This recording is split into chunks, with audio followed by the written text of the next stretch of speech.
I saw that this was working great in Mozambique, and I thought, my gosh, well, can I bring this to Maryland, where I live, or to Singapore? These other countries where, I barely talked to my neighbors before. I would say hi to them in the elevators, and that's it, right? And just rush up to my own space, close my door, and not want anything to do with them. That's the extent of the conversation. I realized if I wanted that to change, I needed to start investing in my neighborhood. I needed to teach my neighbors how to be villagers. They had no idea how to use it. Yeah.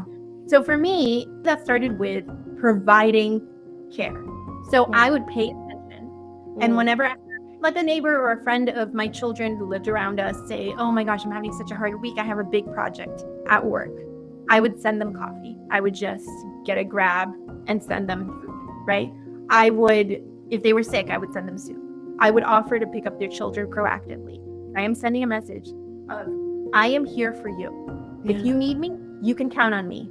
And I hope that I can count on you too. I am teaching them how to take care of me by taking care of them. And that has worked so well. In an environment where we didn't know our neighbors, we didn't talk to anybody. Hello and welcome to Make It Work, the bi-weekly podcast where we uncover inspiring stories of modern working mamas in Asia who have redefined their career paths whilst putting family first. Hello and welcome to another episode of Make It Work. I'm your host, Sarah Wong, and today I am super excited to have a special guest. Her name is Marina Lopes, and she's dialing in all the way from Washington, D.C., USA.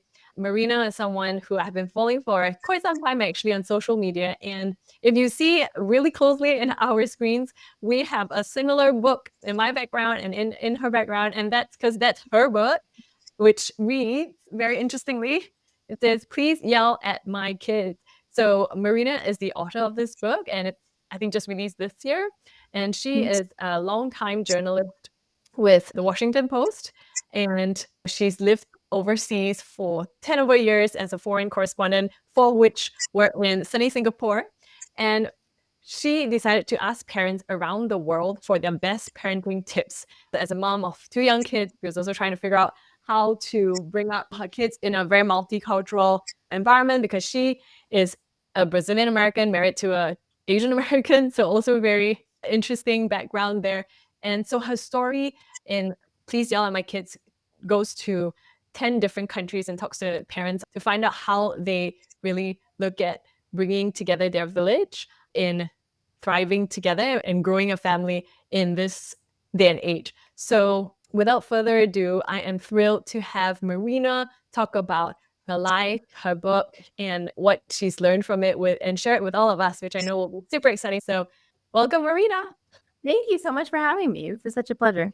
So tell us about yourself and what makes you you and how family life looks like for you right now. Absolutely. So I was a foreign correspondent for 10 years, living around the world, reporting from a bunch of different countries. My husband and I actually met in my first overseas assignment in Mozambique. And so he was a diplomat working for the US government, and I was there reporting on gas and coal and the economy. But I very quickly realized that my passion as a reporter was reporting on these slight differences in culture and what one culture thinks is absolutely normal, another culture might find completely absurd. And the intercultural communication aspect of it all just fascinated me. And so whenever I got a chance in between, reporting on coal and gas prices, I was trying to do that kind of reporting. And from Mozambique, I came back to the US for a bit, and then I went to Brazil as a correspondent for the Washington Post, where I lived for 4 years. My family's originally from Brazil, but it was a big homecoming for me to go back and as a reporter and cover the country. And then from there, we went back to the US for a bit, and then Singapore for 3.5 wonderful years. We absolutely loved it. And I started thinking once I had kids, wait a minute, I have learned so much from parents around the world. If I could collect that wisdom in a package, there is so much that we can learn from each other. All parents are, struggling. We're all tired, but collectively we have so much wisdom. And so that was really the idea behind this book that just launched in April. And yeah, I'm trying to gather as much tips and advice from parents around the world on how we can make this journey a little bit less lonely, more fun, and better for our children. Wow, that's amazing, Marina. And tell us a fun fact, something that makes you you. A fun fact about me, I have always known I wanted to be a journalist. I am one of those really lucky people. And I say this, because I know how hard it can be to find what it is that you want to do. But my entire life, I have just absolutely loved telling stories and traveling. And the moment I figured out that that was a job that you could write and travel and interview people all at the same time, I decided, okay, this is definitely what I want to do. I was always that like really nosy kid who was getting in everyone's business, asking inappropriate questions. And so I love doing what I do. I love waking up in the morning and getting to ask those questions with the great excuse of, I'm interviewing you and I'm a journalist. So please tell me all your secrets and your deepest, darkest fears. It's just an absolute joy to be able to do this work. Yeah, I'm smiling because it's something that I feel I would have chosen if I kind of, I don't know, had more like insight into that world. But now as a podcast, I get to do the same, I suppose, and to ask nosy questions basically about things that are close to my heart. So I'm right there with you, but this time the mic is on you. And so talking about nosy questions, let's dive straight in, right? Can you share about your darkest and most difficult time as a parent, as a mom, and how you grew out of it? Yeah, I also always knew that I wanted to be a mom. And it was something I had been looking forward to for as long as I can remember. And when the time came to have my son, I thought I had everything prepped. Like I had done all the research as a good journalist, I'd read all the books, I'd taken all the notes, and it was not at all what I expected. My son was rushed to the ICU. I had to have an emergency C-section with an infection. He went straight to the ICU. He was there for 10 days. I was recovering from a very difficult surgery. So we got off on a really rough foot. And I think part of the reason why it was so difficult for me is because I had been fed these images of motherhood as something natural and beautiful and easy and, innate. And so that's what I was expecting. Of course, I knew there would be sleepless nights, but I didn't expect such a shift in my identity. I didn't expect to be so completely overwhelmed. And it really just like turned my world upside down. And it was out of that moment of just sitting in that hospital bed, holding this newborn, feeling both unsure of how to handle it, but also ashamed that I didn't know how to handle it, that the idea for the book came out. I thought, okay, I wish I had known that these feelings are okay. I wish I had known that it's all right if you don't bond with your child right away when you have, an emergency C-section and your son is in the ICU. And in those moments, I was living in Brazil. I had so much advice and support from friends and family. And I started noticing that my friends, especially my friends living in the US, were trying to do motherhood completely on their own. They didn't have that kind of support. And so again, being in that hospital bed, unsure of what my role as a mom was, unsure of what this relationship would look like, feeling so guilty for having these feelings, I was surrounded by women who have been through this before. Grandmothers, aunts, cousins, who really held me in that moment and said to me, listen, it's going to be okay. We also went through this. What you are feeling is normal. And motherhood is a journey. It is not, from day one, you're going to know what to do. So those were the types of messages that I thought were so missing in this day and age where we are so isolated from our communities, often living far from family. And we don't have that network of support. We don't have those women surrounding us telling us it's going to be okay. That was the primary motivation behind the book. I thought, I don't want anyone coming into motherhood feeling as shocked as I did by, all the feelings and how upside down my world turned from day one. I wanted to be a voice for women who are experiencing that, who perhaps have only heard, the rosy picture of motherhood and are feeling even more discouraged by their own experiences.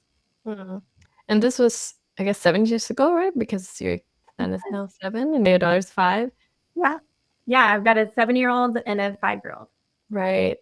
So I'm curious though. So with the second one, the second time around, how did you approach, motherhood differently? Yeah, I mean, my aunt told me after I had my son, she said, your second one comes to cure you of all your traumas. It's a Brazilian saying, right? That like the second time around, because you know what to expect, it's just so different. And that was the case for me. I know it's not the case for everybody, but for me, I had so much trauma surrounding birth because it was such a brutal experience, being rushed to the hospital, having this emergency C-section, not being able to hold my baby, having to, walk to the NICU to see him. I mean, everything was difficult with that birth. And a lot of it, because it was my only experience with birth, I attributed to myself. I'm not good enough. I wasn't good enough to be able to do this the natural way. I wasn't good enough to be able to, breastfeed. When in reality, it was a situation that was actually really difficult, right? But of course, you have no perspective when something like that happens and it's your first. So for my second, I will say it was the most enjoyable newborn phase. I loved being a mom to a newborn because compared to my first, it was just so easy. Like everything was going as it was supposed to. She was waking up a million times a night, of course. I had to breastfeed and change her diaper and all of that, but I got to do it by her side. And just having that experience was so healing for me in ways that I didn't expect.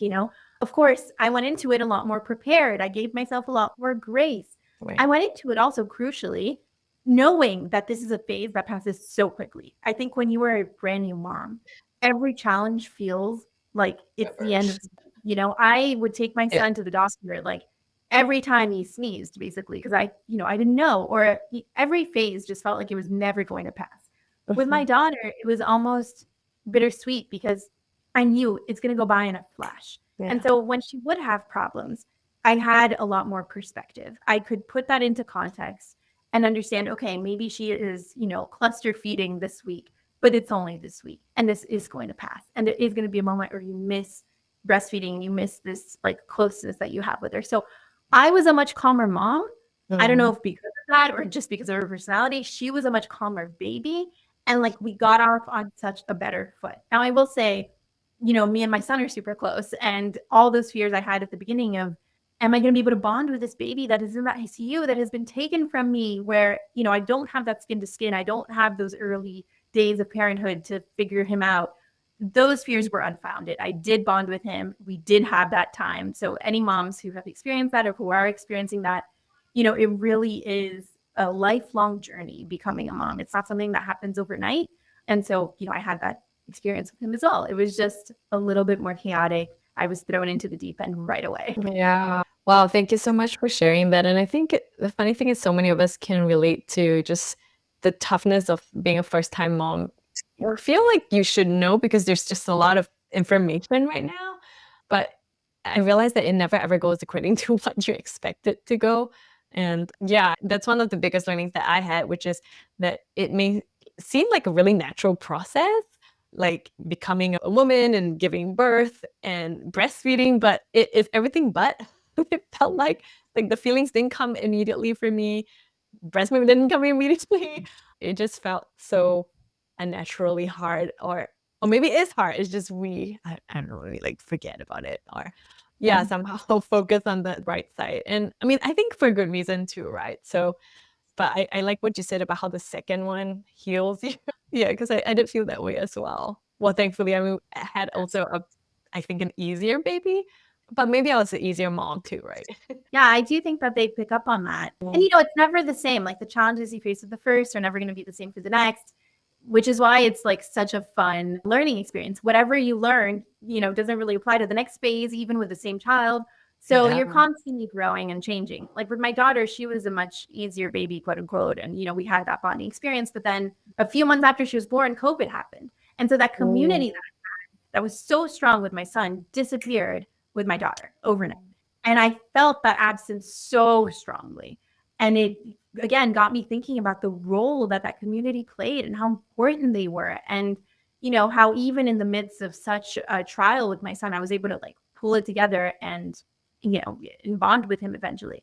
But with my daughter, it was sort of the opposite problem. It was not, I was doing great. She was doing great. The world was falling apart. And that's motherhood, right? Like something is always going to throw you off balance. And I honestly think that's the big lesson in parenting.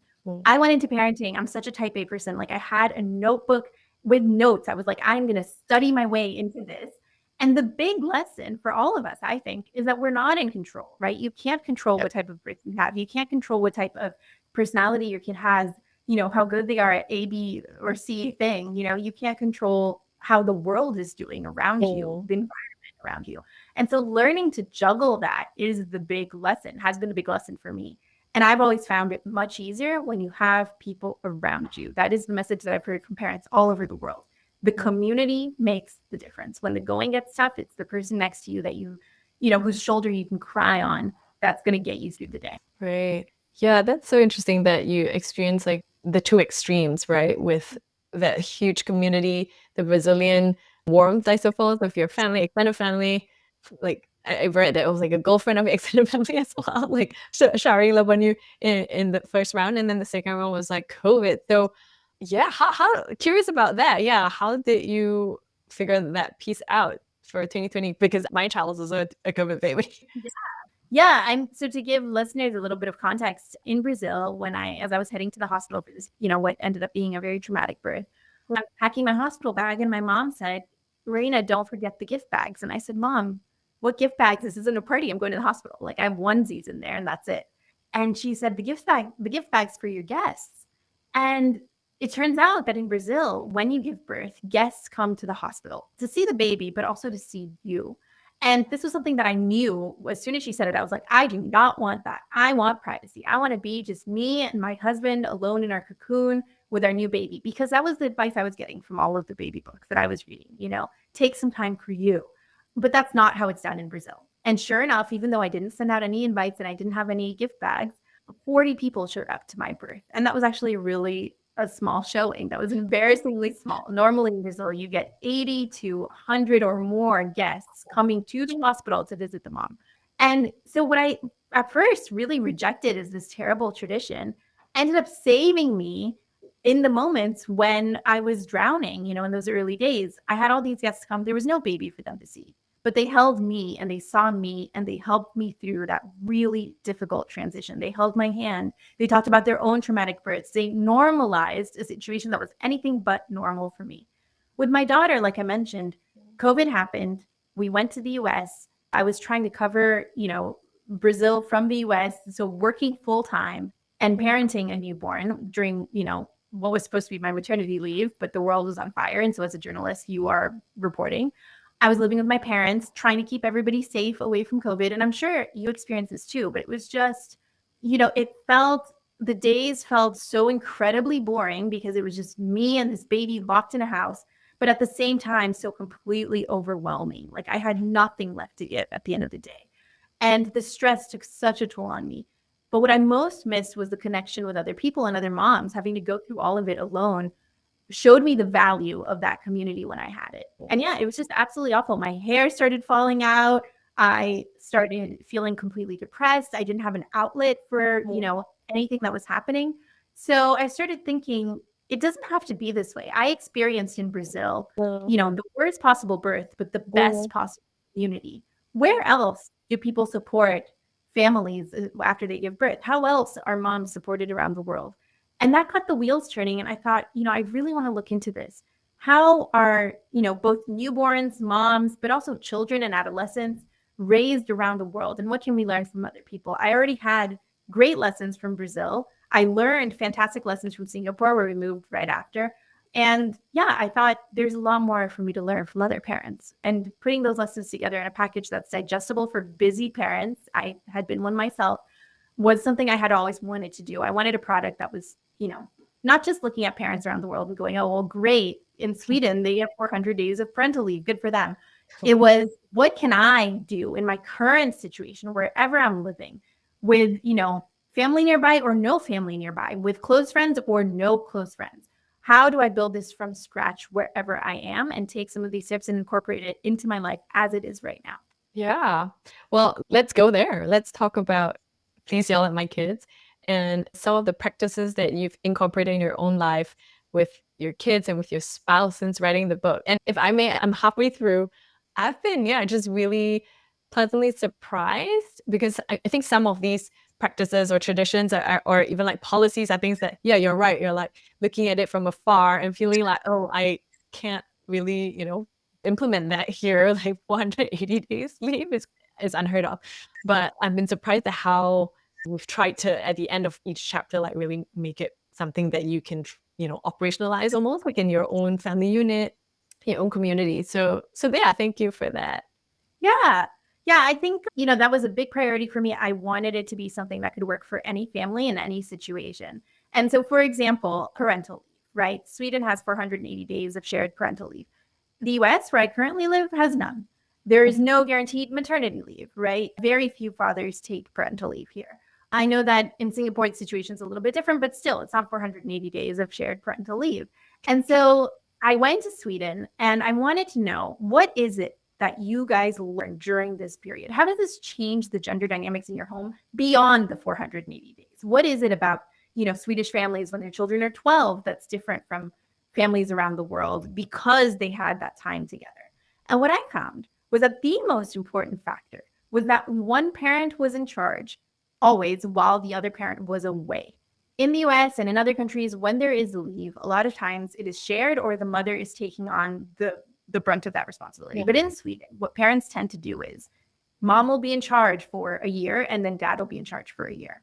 And what that does is it takes the primary caregiver and puts them out of sight so that the secondary caregiver, secondary in quotes, right? Because presumably you're both equal, but the secondary caregiver has to figure out systems that work for them. And that takes away the mental load from what is traditionally carried by the mom, right? So in my house, I have a wonderful partner who is really loving and wants to be there, wants to share the burden equally. But what ended up happening a lot of times is that it was actually more work for me. I don't know if you can relate or if any of your listeners can relate, but like my husband would come to me at the end of the day and say, okay, what do you need me to do?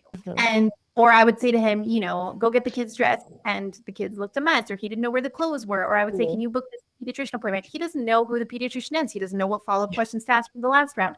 I was carrying all of that mental load, and transferring that mental load to him was a lot of work, right? And so in Sweden, they do that transfer early, and then they get out of the way, right? So when my husband would do these things, I would be on top of him, micromanaging the way that he was doing the thing that I asked him to do because I didn't trust him enough to do it, and he didn't have enough information to do it. These were sort of sporadic things that he would help me with. They were all over the map, and he didn't get to own any of it, right? He didn't get to become an expert in any of these elements because we were just constantly switching them around, right? Some days I would bathe the kids, some days he would. Like, it was just a complete mess, right? We didn't have clear and defined roles. And in Sweden, I saw that that does happen. There are clear and defined roles because when mom is at work full time, dad has to figure it out. He has to create a checklist to remember the diapers and the wipes and the pacifier. It's not mom saying, hey, by the way, remember the diapers, and this is where they are, and here is where you buy more wipes. And there was none of that. The mental load was fully with one parent. And so I wanted to recreate that. So I got back to the US and I sat my husband down and I said, listen, we're going to try the Swedish model. We don't have 480 days of leave, but I can get myself out of the way and I can assign you vertically integrated tasks that are yours for you to own. And let's see how that works. And it was life-changing. And so for the first time, he had tasks and areas of the house that he completely owned start to finish. And I learned the value of not micromanaging and letting him figure it out on his own. I talk in the book about a Swedish dad who decided to go on a walk with his daughter. He walked miles away from the house and then he realized he forgot the pacifier. And if any of your listeners have a kid who's addicted to pacifier, like there's no way that walk can go on, right? The kid's going to need something. And so he was miles away from the house and he had to figure it out. And guess what? He never forgot that pacifier again. He didn't call up his wife and have her come bail him out. He was in charge, right? And he taught me that. He said, listen, when she stepped away, I stepped up, right? But when you are hovering over and trying to micromanage how things go, dads don't develop their own systems. They don't take ownership over the tasks that they are assigned to do. And so that's what I did. And now my husband is in charge of bathing the kids. He's in charge of figuring out when they need more shampoo, when they need more conditioner, when like my daughter has a rash, like that needs to be treated with lotion. Bath time from start to finish, including the communication, the supplies, like everything is his domain. That also means that apart from setting some very common standards, I don't interfere, right? Our common standard is the kids need a shower every day. We're on the same page about that. That's it, right? If he decides that the shower should be 30 minutes or 15 minutes or 5 minutes, that is his decision to make. And it has made it so much easier. We do the same thing with clothes, for example. I am in charge of buying the kids' clothes. That means I'm in charge of figuring out when their clothes are too stained to wear, when they need to go size up in clothes and shoes, going and purchasing the clothes, donating the old clothes. It's a fully vertically integrated model that allows one person to take on the full mental load and gives them the freedom to create their own systems. And it has been life-changing. Like, we don't argue anymore about these simple household tasks. We have that sorted. And it's just given us so much more freedom. He has stepped up so much. He has learned systems that I love, right? That I would have never figured out. They're his systems and they work for him. And that's great. So that's just one example of how we have made it work in a completely different country, right? In a country with very little government support, very little structural support. we have created a system from scratch in our own house that works inspired by this Swedish model. Yeah, I love that. I hear how it sounds like it's really changed how you and your husband approach splitting the chores. And I really like what you said about the mental load piece, because I really identify that. And I'm trying right now with like one piece of our, chore list, and that's meal planning. And I'm realizing that it's hard for me to let go, because he doesn't always plan the food that I want to eat, right? And he Yes. doesn't get it from the right places, or it is just not what I would like. So it's hard to let go. Yeah, I don't know how long it took to like finally let go, but that gives me stress too, right? Like, okay, I'm supposed to let go, but I don't think I want to keep eating, like chicken chop every week because he likes it. Exactly. No, that is the hardest part for sure. And I think I don't know that I would have been able to do it had I not gone to Stockholm and spent all this time with Swedish dads and moms and like seeing how this works in their family intimately. And I was like, okay, I've seen this work. It has to work. Like if it works for them, there's no reason it wouldn't work for us. And so that gave me kind of the patience to step away, because we were in this cycle of endless frustration where I would ask for help. I would need to give detailed instructions on how to help. I would not be satisfied with the way that he was helping. And then I would like get frustrated when he didn't notice that I needed the help without me having to ask. And it was a cycle. We were just on this merry-go-round forever of frustration, resentment, like it was, and having to have the same fight over and over again. Yeah. What I realized, I mean, I think setting standards is important. So if you don't want to eat the same thing every night, it's important to have that conversation at the beginning, right? When you divide up the roles, you say, okay, listen, these are my standards. Like I need, 3 like meat meals a week, 2 vegetable meals a week. We're going to eat out this many days. Let's set a standard. But the specifics of how it's done has to go to the person in charge, because otherwise they don't get better at it, right? Like you're not giving them an opportunity to become an expert in their field if you are constantly swooping in and taking charge and fixing it for them, right? I mean, not only does it send the message of, I don't actually think you're capable of this, but we learn through mistakes, right? That Swedish dad had to go on the hike with no pacifier to remember the pacifier. That's the best way to learn. And so I think when we are not there to rescue and to fix and to provide quick answers, the learning happens. And that's what I found, in my marriage, it's helped so much. So many of the tips in the book surround children and how to deal with children. But when I got back to Sweden, my husband knew. He was like, okay, this is where our work comes in, right? Where we work together as a team to balance out these household chores. And when I tell you that I have not had to remind my husband about that, I have not had to check the clock and say, listen, I think it's time for them to take a bath. I haven't had to talk to him about how, he had to learn to wash my daughter's hair, right? He has short hair. He's never had to use conditioner before. That was something he had to learn. Now he detangles her hair better than I do. He can braid it better than I can.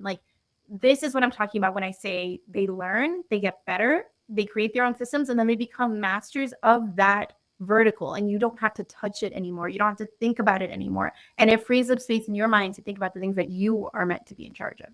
So that's what true partnership looks like. It doesn't look like one person always hovering over and reminding and micromanaging. It should be a partnership where someone else can take charge of certain things and you can take charge of certain things and you can develop expertise in a field, right? The same way we do at work. Yeah, I love it. It's so much to think about. I can totally identify, because personally, I think out of parenting the past 5 years, I feel like working out how we work as a team with my spouse has been by far the most difficult thing. Yeah, maybe after breastfeeding. But yeah, definitely. I feel like it's an element that people don't talk about enough, but we talk about your identity changing. That's part of it, right? You go from being like a girlfriend or a wife or just a partner to working on this endless projects together. And that requires so much more communication, so much more trust. And it's a continual learning process for sure. So you mentioned that in your book that true community thrives in imperfection. And, you talked about resident mothers having C-section parties. So coming back to a culture in Asia, which you've lived in, and I think you know well because of your husband, where it's very different. And sometimes it's about, there's always this sense of not wanting to be a burden or to bother other people and invading personal space. What's some things that we can do about cultivating community in this environment? Asian. Yeah, This is a major question. It's very true in Singapore, but it's also true in other parts of the world. I think the reality is that back in the day when we lived in a village, right? Everybody was in everybody's business, and we knew that nobody had it together because it was very obvious out in the open. Now that we live in a more secluded society, right? Where everybody is in their own little house, in their own apartment, living behind four walls. It is easier to pretend like we have it all together. Of course, the elephant in the room is social media, right? Where we not only pretend like we have it all together, but we highlight all of our best moments for the world to see. And it's very easy to assume that that's the reality, right? I'm sure that your listeners have heard so much about how social media breeds anxiety because people are constantly comparing their experience to this, perfect ideal that's in their face all the time. So I think that's part of it.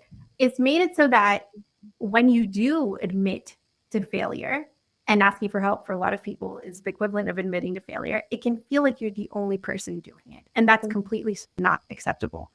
But here's the reality.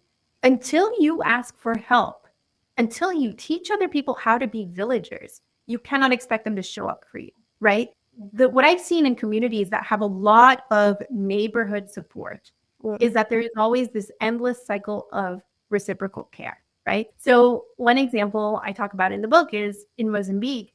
I would go and do these interviews in Mozambique, and I'd be sitting under a mango tree, in someone's front yard. And I could not get through my list of questions because of the number of neighbors that would just come in and pull up a chair and be like, what is this? What's going on here? Like, what's happening? That is how integrated their lives were. They knew if someone had a visitor over, and the whole neighborhood would just go and be like, something's happening here. Not only that, neighbors are constantly dropping by to help. So like, Mozambique is one of the poorest countries in the world. It has gone through a brutal civil war, a deadly AIDS epidemic, and neighbors rely on each other for survival. The only way that you can survive is if you count on other people. So this charade of, oh, I can do it on my own doesn't exist there, right?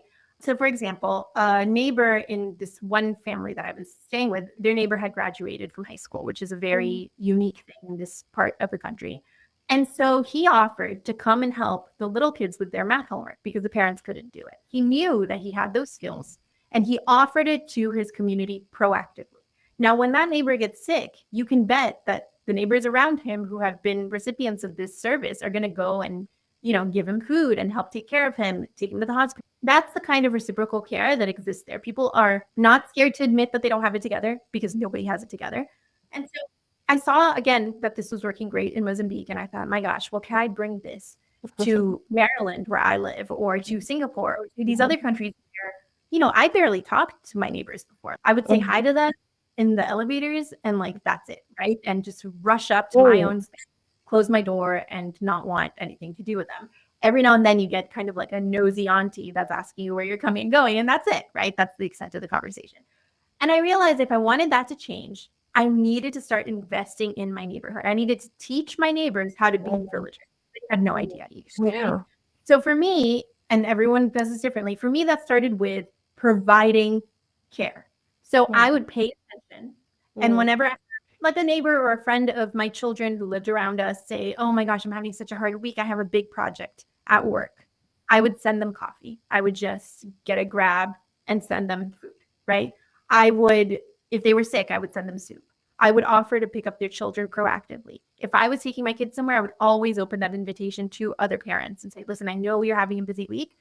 I'm taking my kids to the zoo. Let me take, Joey with me. It's not a bother to me at all. And I'm proactively thinking about them. And what does that do? Maybe they don't like the soup that I send. Maybe they don't drink coffee, right? And I used to think, oh my gosh, if I'm going to help, the help has to be perfect too, right? I have to give them something to actually help them. What if it's annoying to get dinner when you've already made dinner? Like, not about at all. I had to let go of that idea. What I am doing, and I am sending a message of, I am here for you. If you need me, I am here. You can count on me. And I hope that I can count on you too. I am teaching them how to take care of me by taking care of them. And that has worked so well. In an environment where we didn't know our neighbors, we didn't talk to anybody. I now have neighbors dropping off food at my door. I have them offering to take care of my children. My doorbell rings with people's kids who are coming over to play because I have taught them that, my house is open at all times. So that might not be what you want for your house. Maybe that's not the vision of community you have. But for me, it was very much do unto others as you would have them do unto you proactively, right? Like you have to start this cycle somewhere. I've also become much more open about asking for help. I don't pretend like I have it all together. I don't try to get my house perfect before I have friends over.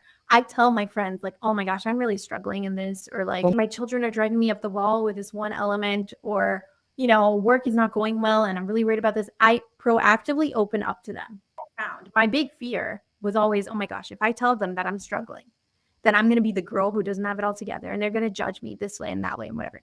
But what I have actually found when I open up to them, you can almost feel their shoulders like shrunk. You can almost feel them relax into that vulnerability because they know that if I'm opening up to them, they can open up to me too. And so it's really about setting that standard. And not everybody is going to show up. Like you might, send someone soup and they might never send you soup. You might show up for someone and they might never show up for you. It's about learning who is around you that wants that community as well. So you are offering an olive branch and you're seeing who's going to grab it, right? Like you're trying to see who is interested in this community. My surprise, there were so many families who were longing for this. They wanted to get to know their neighbors, but they didn't know how to do it beyond, saying, "Hey, how's it going?" Yeah. Those conversations are never going to get to the bottom of it. But vulnerability and asking for help is a shortcut to that intimacy and a shortcut to that reciprocal cycle that you can get started. So many of us are like, where's my village? Where's my village? And the reality is, are you being a villager? Because no one knows how to do it anymore. These were lessons that were innate to us back when we lived in a village. You need to be taught because we were surrounded by it all. You need to teach other people what that looks like, and like, I cannot tell you how nice it is to see other people like take on the challenge and love it. And like how tight knit our community is. It's something that can really spread wings beyond you, right? And then you see neighbors helping each other out and doing the same thing for other people. And it's like, okay, we can do this. We know deep down we all have this desire to have this neighborhood. But it's just a question of reactivating those pathways and like learning how to do it again, Yeah, that's so good. Really challenging, I would say, because it's something about stepping outside of your comfort zone, right? That's super uncomfortable and it's hard to be the one taking the first step. But you're right. Yeah. I don't know whether it's intentionally, but I've also tried to do it in small ways and in my own like condo block, offering soup or just inviting families over. And I realized, sometimes it's great and sometimes it's just okay. I mean, people maybe don't reply and whether they want to come over and all right. So it's fine. It's just part of the process. I would say it's a numbers game. Like not everyone wants to be a villager. That's okay, right? That's the message they're sending you. Cool. You go look for the villager because there are people desperate for that village, right? It's like identify, look around, put this out there and see who matches your energy. All right. Let's talk about identity shifts. So the podcast Make It Work is about how becoming a mom basically changes how you look at so many parts of life, and one of it is work. So tell us how that impacted you as a journalist and the work that you did, and what does it look like for you today? Yeah, so the work that I was doing when I first became a mom was not work that was really compatible with motherhood, at least not how I viewed it back then, right? So I was reporting, I was going on really dangerous trips. I was spending a lot of time in the Amazon. I was going to Brazilian like gang-controlled slums that were dangerous and there was a ton of gun violence. Right. And before I became a mom, I loved it, right? I was like, this is it. Again, like I said at the beginning, I was living my dream. I was loving what I was doing. Once I became a mom, it sort of hit me that like, okay, another human depends on me. And if something happens to me, it's not just my life on the line, right? It is my child who could grow up without a mom. And so at first, when I had him, I just tried to separate the two worlds. And I just dedicated myself completely to my son. And he was my, night and day project while I was on maternity leave. And again, in one of these twists that motherhood just offers all the time, I hated it. And I thought, why am I hating this? Like, this is what I always wanted. I always wanted to be a mom. Why is it that spending my whole day with him doesn't fulfill me? Why is it that I can't be stimulated enough in this life of just being a mom 24/7? And some people do. Some people love staying at home and being with their kids 24/7. But for me, to my shock, I didn't love it. And when I went back to work, I realized he's not enough and he was never supposed to be. He was never supposed to be my entire world, right? I am more than just a mom. I was someone else for years, for 30 years before he came along. And separating those two worlds was not doing anybody good. I was not showing up to work, fully present. I was constantly thinking about my son. I was not able to go on these trips that I had to go on as a journalist. But at the same time, at home, I was constantly thinking, my gosh, I need more. I need more stimulation. Like, why is this not enough for me? And when I consolidated the two worlds as opposed to trying to keep them apart all the time, it was so much better. So I realized that being a mom actually made me a better journalist. Yes, I was not able to go on these really dangerous and difficult trips. Some journalists still do it, and more power to them. But for me and my family, it wasn't the right call for us, right? So I stopped going on these dangerous trips to the Amazon and to the favelas. But instead, I started writing stories that mattered to me in a way they hadn't before. I started writing stories about children and mothers and parents, and it made me such a better interviewer. Speaking to parents who lost their children to gun violence, I was able to connect with them on a level that I hadn't before. I was able to tap into emotion that I hadn't before, a level of empathy that wasn't there before. I don't know if you've experienced this, or maybe some of your listeners have, but all of a sudden, everyone I saw, I thought of as someone that was someone else's child, right? And so I started seeing these conflicts in much more human terms and writing about them in that way. And at the same time, especially now that my kids are a bit older, I try to let them into my world and not separate things as much, right? So I bring them with me when I teach at university. They know all about the book, and I tell them what chapter I was working on as I was writing it. They understand that, sometimes mommy has to work, and they watch me do something that I'm passionate about. So for me, I found that it's really important to show my children that they're not my whole world, and that there is a world beyond them, and that I love it, right? That I have passions beyond them. And this is what it looks like when mommy is doing what she loves and what she's passionate about. I really think it's helped put things into perspective for them as well. It's made them less resentful when I have to go on a trip, or when I'm, going through a busy period of work.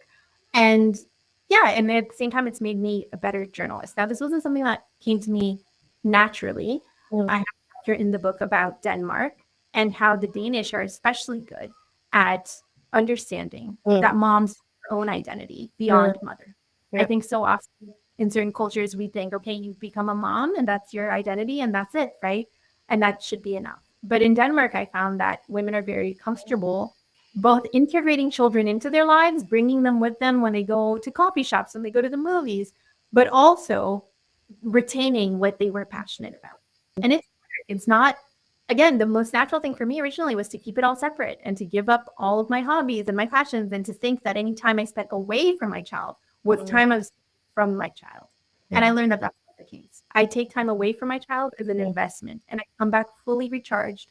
I come back a whole person, so that I can then dedicate time to them fully, right? So it's not a question of stealing time from them and giving it to work. No, it's actually me recharging at work, recharging my passions, being a full person, being an adult, having adult conversations, so that when I'm with them, I'll be present and I'm not wishing that I was somewhere else or with someone else. So that's helped me really create that balance and learn to thrive both as a mom and as a journalist. Yeah, that's powerful. That mindset shift of either or into a both and, right?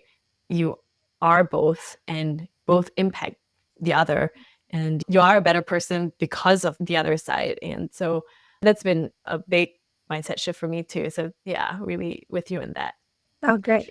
So Marina, in this current season as a working mom, what is something that you are in the thick of figuring out right now?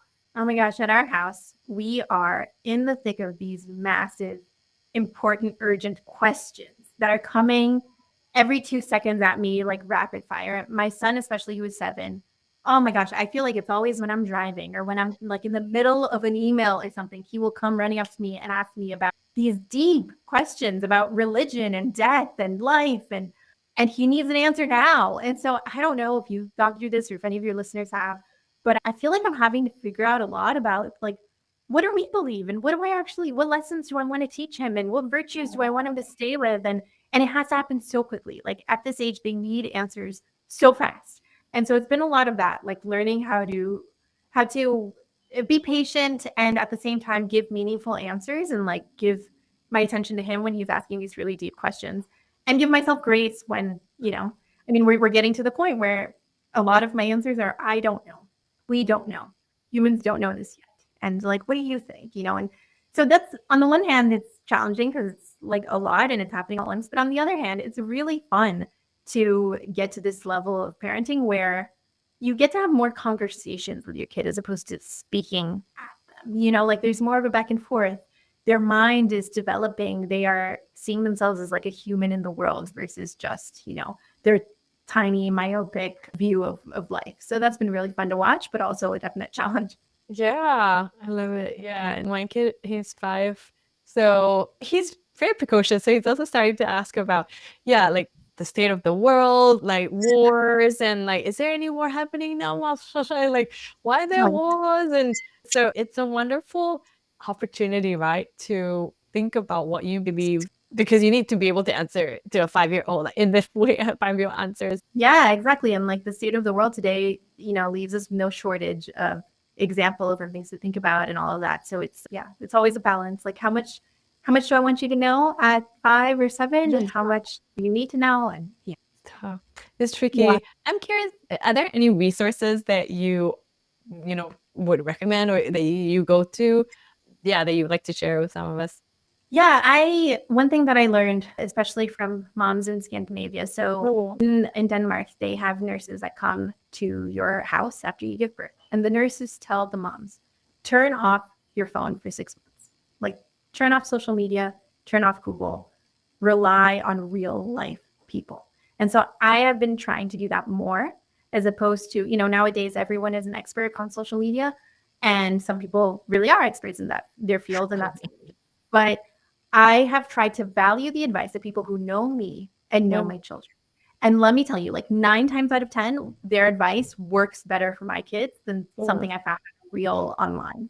So that's been my biggest resources. Have been other parents around me, my parents, my family, who know my kids really, really well. I think when I first became a mom, and because of, being a mom in this day and age, I relied so much on experts. I was constantly leafing through like the American Pediatric Academy guide to like, kids, and every rash I would take a picture and send it to my pediatrician and be like, what do I do about this?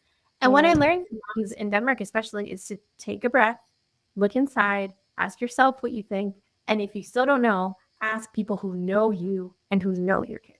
So more and more, those are the resources I go to. And it's been a game changer to rely on real life people who know me versus, something on the internet that might work great for someone else's child, but doesn't work for mine. Or, obviously, if you have a serious issue, you want to go to an expert. But I find that I was over-indexing on that. And if I've learned anything, it's that motherhood is an art and not a science, right? So learning to live in that gray area and look at my child and ask, what do you need? Not, a 7-year-old boy, but you. Like, what is it that you need right now? That's more helpful for me. Wow, that was not expected. And it's so unintuitive to hear, it's not the internet, basically. And real life people that we know. Wow, that really gives some food for thought on how I'm thinking about managing my kids, or like challenges with social media, or like the parenting in the digital world. So yeah. Test it out. Yeah, I will. To think of something before you run to Google, Yeah. We'll do that. Like, text it in an old school style, right? Old style. Try it out. See if it works. All right. So signature question for you, Marina, as we wrap up here. Can you have it all? You can answer it in any way you like. That is the question of the ages. I believe that you can have it all, but not alone.